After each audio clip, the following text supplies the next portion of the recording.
Now, you're no longer blessing Bossman, the freelancer. You're now an agency owner. Okay. Tell us about life. Like how did that affect you? Um, you're still living in Warrior at this time. Yeah, I was still living in Warri. Okay. So how did it go setting up your own company? You already had a framework to get clients. But how Mm-hmm. did it go recruiting? And just tell us about that journey. This Pine Media, right? Mm-hmm. This is quite an interesting one. Pine Media era. Whose turn is it? It's yours. Okay. So listening. Be careful so it doesn't. So look for the one that will not fall. Like, so one of the things, you can touch them like this, just to be sure which one will not fall. Okay. Mm-hmm. And then if you see the one that will shake, you leave it. You play fair because yeah, it's a game, right? It's just like life is a game. Mm-hmm. And the goal is to win. But you're still giving me guidelines. Like you're still giving me guidelines. So So trust Pine you. Media. So 2023 was when I started my agency. It's only natural that the client that I was working with as a freelancer should follow me into the agency, but they didn't. Lesson number one for anybody trying to transition from being a freelancer to being an agency owner. People are already used to something. You have to let them ease into it slowly. You don't just come with one major boom. This is the new way. These people were paying me, let's say $500, $1,000. I've increased my package times 2, 3. I do not expect them to go from paying that to paying this new one. So what I should have done was give them something a little bit higher, but not times 3 of what they were paying me. Because my package became like, and this is where you say, okay, Blessing is very ambitious. My goal in 2023 was to make $120 million. Wait. $120,000, sorry. Okay. Yes, $120,000. And I had a framework for doing it. I was going to make $10,000 every month. And the way to make it was to have 2 clients pay me $5,000 every month, or 10 clients pay me $1,000 every month. But I knew I didn't want one client pay me $1,000. What I wanted was 2 clients pay me $5,000 to be able to earn that. So when I was not giving my clients those kind of prices, they will obviously go away. So they left. And I was like, oh, I'm going to get the clients back. And then maybe I became a little bit arrogant. Small girl, earning in dollars, making a lot of money, convert that dollars. I was making millions every month. I didn't understand relationship management. I didn't understand how to manage emotions because people have ego. So you need to be able to like manage that relationship very well. So I didn't understand how to manage that. So it wasn't so much of a big deal. I felt like, oh, since I could get them, I could get another one now. January, and then I had to move out of my parents' house. So January, I had moved out of my parents' house. I got in my own apartment. So all the money that I had, and then I was splurging. So you see why I tell people not to rush and be making money, because sometimes you don't even understand how to manage your money. I was seeing money. What do I want to do? I'll buy now. Sometimes I can't even account. This is where financial management coming. I couldn't account for my money. There are months that 300K would just go out of my account. I'm like, where did this money go? I don't know where it went to. There are some that I could account because every month I was spending in millions. So the month that I didn't know where the money was going to. The other, like, where did this money? I don't know why. Don't worry, we'll make it back. So there was that arrogancy in me then. And then I'd bought a lot of things in my house and I'd paid my rent. My rent then was like 400,000. I'm like, this money not too much. You just leave your papa house. You're going to rent a house of 400,000 because it was like a mini flat. It was a room and it was a sitting room. But it was quite comfortable. It's what I wanted. And then no clients. Starting agency, no get clients. There was literally no client. So I had to like hustle hard. So that's no client, like I had to like put in the work, I had to hustle, and then I got one client. The entire deal was like $3,500. And I keep telling people like this story, I've said it like quite a number of times. I'm gonna say it again. The client that I got for like $3,500, she was a fraudster. I'm gonna say that she was a fraudster. You know why I say that? Because we did the work for her. I hired people. Because obviously I didn't want to pay so much money. So I had to hire people that fit into the budget. I had about three staff. One was a designer working remotely, and then two were in-house. One was doing content, one was doing social media management. So they used to come to my house and work from my house. Another mistake that I made, maybe it wasn't really a mistake, it was a capacity thing, because I couldn't, the project was big. We wanted to launch our entire academy, right? So I was doing a lot of work in the agency, which is good. In the early stage, you have to do a lot of work. But the mistake I made was to have her only as the client in the agency. There was no other client. So if she leaves, it means that we're back to square one, zero. I have to be hustling clients and all of those things. So that was one mistake that I made. So when the client was working with us, the client paid us the first month. She was owing some money. I felt like, okay, she will pay the next month. The next month came, she didn't pay. She paid the initial amount, but she didn't pay the money she was owing, and then she was still owing a bit. Last month came, this woman didn't pay. And I started giving excuses. Oh, my bank this, my credit card this, my this, that. She was just giving a lot of excuses. And then one day I remember this woman sending me a message that I should take down the website that I built for her. I'm like, why? Why do you want me to do that? I didn't respond to that. Then later she now she deleted the chat, then she went to take it down herself. I made a screenshot of all of those evidence. I still have it in my drive up till today. I made a screenshot of all of the evidence. And then she went to request a refund from PayPal because I didn't have a way of receiving money in Nigeria. So I was using somebody in the UK's PayPal, and then she was helping me send the money to me. Funny enough, this woman, that's why I say God bless me with people. I've never met this woman in my life. She doesn't know me from anywhere. I met her when we were in a boot camp, Fella 2 years boot camp. She was just a fellow mentee on that particular platform. And that's how we started talking, and that's how she started helping me receive my money. God bless her too for me. And then when PayPal requested for the refund, I appealed to PayPal, I showed them all of the evidence that this is what happened. Look, the website was still up. You've done the work. I've done the work. Like, this is it. PayPal did not agree, and they refunded the woman back the money. So literally, the woman was owing me, she was owing me £1,200 plus the £800 that she requested refund for. So everything was like £2,000. So she was owing me £2,000, and I was in debt of £800. You know, at that point, I literally said that we don't have another client in the agency. Yeah, so client. Like, everything was done. So I'm going to make my own move now. Everything was done. And the business was done. Literally, the business went down. Wow. No client, broke, in debt. Now imagine somebody having so much money and then being in debt and losing it all. So I had to pay back that woman her money. That must have been very tough. Like, you just, and I imagine you just spent all the money you've gathered, right? Because you said you just moved into your own apartment and you just killed, obviously you hired people, right? It wasn't just you.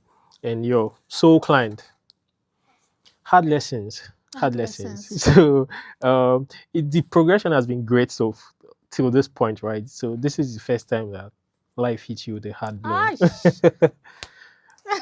Wow. Just like the Jenga.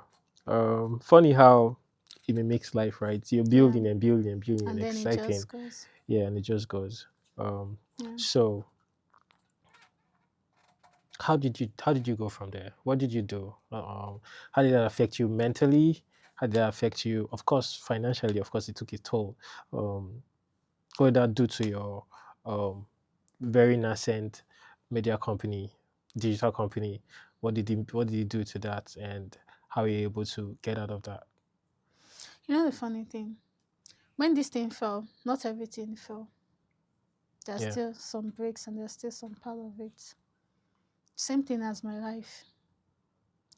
When life eats you or when you go down sometimes, doesn't necessarily mean that you are starting from the scratch. It means that there are new set of knowledge and experiences that you now have. So when you are building again, you are building upon those lessons that you have learned. You are not building from day one. Day one, yes. You are building upon the lessons. So I learned my lessons. And that's something that came from reflection. Because in every argument, in every fight, there are two opinions. Two people make up disagreement and two people make up any argument. So There's an area I went wrong. I can't even just say all the fault was the client. No. There were areas that I went wrong. So I had to like think to myself, where did I go wrong? Why did this deal fall apart? Because she didn't come with the intention of scamming me. She came with a genuine intention. So what happened that led to this? So I had to sit and think, and I saw where I went wrong. The first mistake was that I relied on organic marketing. I was telling someone recently that I will never do organic marketing. It will not work for me, especially as an agency owner. I cannot be telling clients that wait, so we have to build the You need the brand results 1 now. year Yes, yes. before you now start getting clients. And then they're not paying me. Me that I like money that will charge you in millions. Then you're not seeing your return of investment. That was my first mistake. I even told the client, because after the 3 months thing, I told the client that, see, let us introduce ads. I'm not going to charge you. I'm going to do it for free. So I was even being considerate in the entire thing, right? But the client was just being cunning. So for me, I feel like my number one mistake was the fact that my offer to her wasn't really good. And I won't even fault myself so much because that was what I knew. And I also am thankful for that experience, because one of the things that experience did to me was to show me that there are areas in this marketing that I don't know that I need to know. So I started learning. I was like, how do people make money for other people on this internet? I want to know it. Don't forget, I made money for myself. So one thing I discovered was that I know how to make my own money for myself. If I talk to you, I will convince you. But the people that I'm now bringing into this thing now, how am I going to make money from them when I'm not the one talking to their own clients? It's them talking to their clients. So what would I do? And now I'm going to tie this back to the lesson I was sharing about people that do all of this, come and make money. You see that they will tell you, come and learn this course. If you take this course, you'll be able to make money. Then the people that are not taking the course, some of them are not making money. But them, they're making money by selling that course. They're fraudsters. They're scammers. And I didn't want to be a scammer. So do you know what I did? I said, if I don't know how my clients will make money, I will not sell my service again. That was why I said I had to tell myself, I will stay broke until I figure out this thing. I started doing cold emailing. I got clients for myself. I got one client that was paying me like $1,000. I got another one paying me like $1,500. Then I got one woman paying me like 2,000 something dollars. So I was able to like pay back my debt. But it was not easy. Getting those clients to happen like after months. I was broke. My mother had to be sending me money. Funny enough, family that I used to feed, then I started feeding me. But that's what family is for, anyway. Yeah. Family I was feeding. Then I started feeding me. I thank God they started having money that period, because I don't even know what I'm doing in my life. I don't know what I'm doing, but we thank God for it. And then I started learning. So I saw that even in the cold emailing, I was making money. But the clients, so I could not replicate the same thing for them. I was replicating the same process, but it was not translating to sales. I said, nah, I can't do this. I can't continue like this. So I stopped my agency. I stopped my agency. I said, You just closed shop. I closed. I said, if I can't figure this thing out, I'm not going to collect another person's money. And that tells a lot about my integrity and my sincerity in business. No doubt. If I cannot do this thing for you, I will not take your money. If it's I've had, even in my agency, I've had people come to me and tell me, basically, if you can promise me X amount of money, I will pay you your offer. There was one man I was charging him like 3 million or 5 million naira monthly. And the man was like, I need you to tell me clearly how much I'm going to make. I say, sir, I cannot tell you because I do not know. I know you will make money, but I cannot say X, Y, Z because there's so many factors involved in this. Yeah. But the man just wanted to say, I'm just looking for an agency that can tell me how much. You want to come and arrest me, Abby? You want to come and arrest me? I will not put myself. I declined the offer and I left. So when I closed my agency because I knew that I could not help my clients. I knew that I could talk to people and people will pay me because I But go there's in. still something missing. Oh, there was still something missing. I go in with energy. I go in with confidence. So I'm able to sell to you. And then I used to watch a lot of Alex Omozi, watch a lot of Dan Locke. I was a crazy ass salesperson. Forget that I was coming from like a sales agency, Any right? Gary Vee Yeah, too. so I knew what to say on the sales call. If I come on I had my script, I had my everything. If I come on the call with you, I'm diagnosing your pain points. I'm all the sales tactics that they used to teach. I will use it on you. You will pay me. But if I'm not working with you, are you making money or you are just paying me?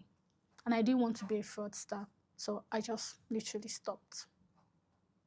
Wow. Results oriented. That's good. This is quite a story, and it speaks to not just your person, but to um, your service and like your need to want to serve, to want to add value. Yeah. That's been your process, adding value to yourself, to Yeah. skill. Now you've started extending this to people, Yeah. and it's not just for the money anymore. Yeah. You want to show real actual results. Yeah. Okay. Today, right? Is your agency still closed? Are you back in business? Very good. So there's something you said about me wanting to add value to people. One of the mission statements, or one of the things that has been my vision and my mission since forever, since I started this agency, is that I want to build profitable and sustainable businesses. I saw that people in my area, they couldn't make money. That was profitability. I saw that a lot of Nigerian businesses, they couldn't last. A lot of people will start business 1 year, 2 years, gone. My auntie started 3, 1 year, gone. Like, how did Coca-Cola do it? Are they able to build generational businesses? That has been my vision since day one. So I knew that there was something that I want to do for other people. But I didn't know that it had to start with me first. It's so easy to say I can do this thing for other people, but you don't know that you are the lab rat. I didn't know I was the lab rat. So when I closed shop, it now dawned on me that you want to build sustainable and profitable. You have to build sustainable and profitable for yourself first. I've never gotten to that place. I didn't know that even sustainability is not something you can achieve just like that. You have to even start with profitability. You have to be profitable first before you now will start thinking of how you want to sustain that profit for a very long time. And not even sustain that profit. You have to think about the people that are going to run it outside of you so that that business can transcend into the next generation. And yes, I didn't know it was me that they will start with. But literally. So when I closed shop, shall I even tell you what I did when I closed shop? Let me I'm tell you. excited to know. So I won't say I don't have ego.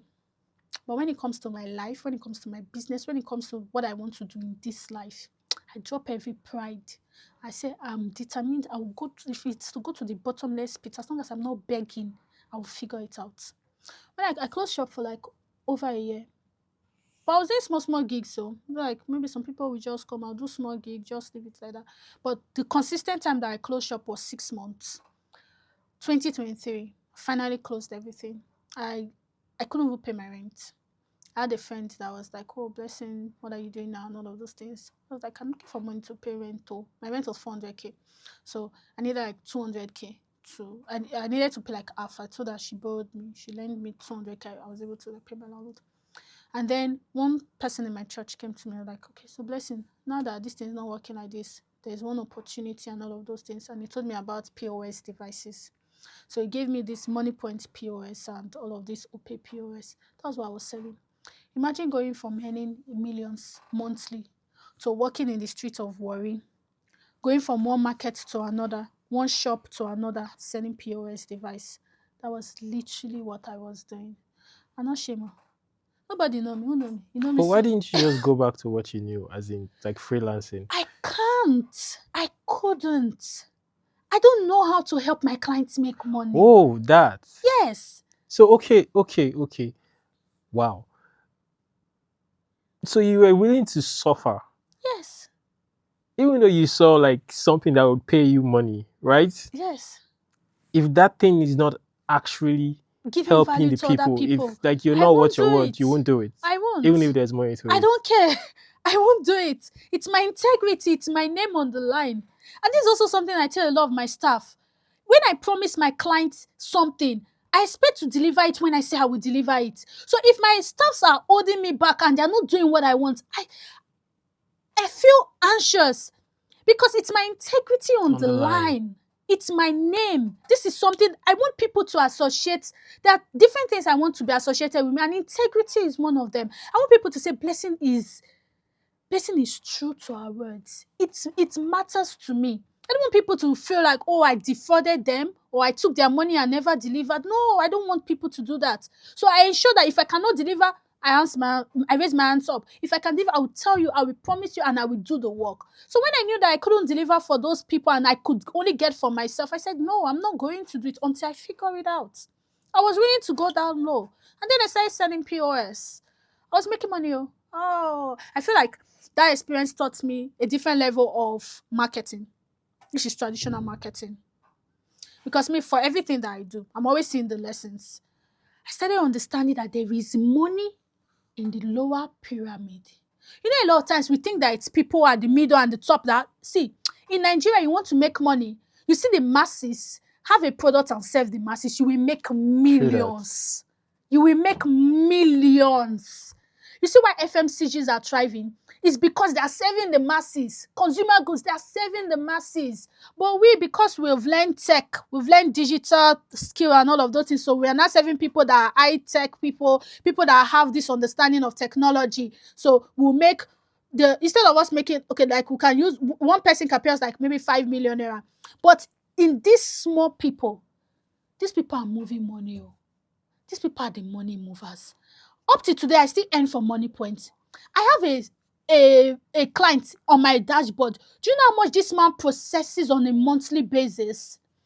Over millions passes that man's POS on a monthly basis. This man, Hausa man, oh, Hausa man. When I say the money is not really here. The money is here. In Nigeria, the money is here. It's just that maybe I've not even found something that I can use to tap into the lower part of to serve those people. But when I figure it out, they are my target audience. But that experience literally taught me that the money is not here, the money is down there. And it also showed me that I can work with organizations that serve those people because I understand that market. I understand how those people think. I understand that with those people, it's not technology. All of us like to talk tech. It's too big English. We need to come down to their level. And this is why Money Point is winning. Money Point is winning not just because of their technology. It's not their technology. Money Point is winning because Money Point have representatives that have gone down to answer these people's queries. Money Point uses the least technology for these people. As a BRM, your BOs can call you, your business owners can call you. Like, I'm having this issue, and you solve their problem for them. That's how Money Point is winning. But a lot of fintechs nowadays, they want to be tech. You say you are building fintech for the unbanked people. But what you are building is high technology for only people that have knowledge, that can understand it. And you are building fintech for unbanked people. How is that possible? It's not possible. So I feel like because of that knowledge, because of that experience, because I've seen how that market works, it was actually also a good experience for me. And that was how I even decided I was moving to Lagos. So I'm going to tell you my Lagos story. Wow. The building blocks of my life again. It's crazy. Just talking to you is just you're unearthing a lot, right? There's so much depth to this because now it talks about the framework, how you just mentioned how Money Points, approaches their market, how to get down and dirty, to really listen to the people you're serving, to build for. I feel like businesses struggle a lot because they don't really know the pain point of the audience they say they're serving. And that's a big disconnect because that's literally what you're providing. That's the service you're providing. That's the value. So you need to understand the problem. You really need to understand the problem and not just build. I've seen people build products where they just did not put enough time to understand the pain points of the people they're building for. And after they're done building, they find a difficult time, selling or reaching that market. You've learned a lot throughout your marketing journey, just both personally. You did the digital thing and you went to the streets and now you got a lot of knowledge. So you came back. I came back To Lagos. I came back.